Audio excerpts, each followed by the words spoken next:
கோயில் சிலைகள் பேசாமல் இருப்பதாக நீங்கள் நினைக்கிறீர்களா? அவை மௌனமாக இருப்பதாக நீங்கள் நினைத்தால் அது உண்மையல்ல.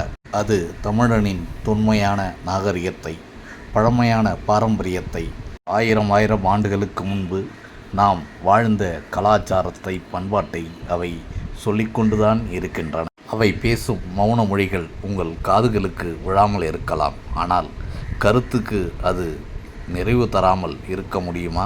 அந்த சிலைகள் சப்தமில்லாமல் சொல்லிக் கொண்டிருக்கின்றன. ஆயிரம் ஆண்டுகளுக்கு முன்பால் நாம் எவ்வாறு ஆடைகளை அணிந்திருந்தோம், அது எவ்வளவு நேர்த்தியாக இருந்தது என்பதை, ஆயிரம் ஆண்டுகளுக்கு முன்பு நாம் எப்படியான ஆபரணங்களையெல்லாம் அணிந்திருந்தோம், அவை எவ்வளவு அழகாக இருந்தது என்பதை, ஆயிரம் ஆண்டுகளுக்கு முன்பால் நமது போர் முறைகள் எப்படி இருந்தன என்பதை, அதற்கு நாம் எப்படிப்பட்ட ஆயுதங்களையெல்லாம் பயன்படுத்தினோம் என்பதை அந்த சிலைகள் சப்தமில்லாமல் சொல்லிக்கொண்டுதான் இருக்கின்றன.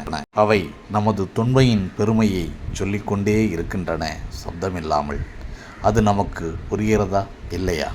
அது மட்டுமல்ல, நமது சிற்பக்கலையின் நுட்பத்தை, அதன் நுணுக்கத்தை, கல்லில் சிலை வடிப்பதில் நம் முன்னோர்கள் எவ்வளவு கை தேர்ந்தவர்களாக இருந்தார்கள் என்பதையெல்லாம் கூட அந்த சிலைகள் சொல்லிக்கொண்டுதான் இருக்கின்றன மௌனமாக. அது மட்டுமல்ல, நமது வரலாற்றை, நமது பண்பாட்டை, நமது புராண இதிகாசங்களை அது பேசிக்கொண்டிருக்கிறது. நீங்கள் இங்கே காணும் சிற்பங்கள் திண்டுக்கல் அருகிலுள்ள தாடி கொம்பு என்கிற திருத்தலத்திலே அமைந்திருக்கின்ற பெருமாள் ஆலயத்தில் இருக்கக்கூடிய சிலைகளைத்தான். நேர்த்தியான சிலைகள், ஒவ்வொன்றும் ஆளுயர சிலைகள், அழகான சிலைகள்.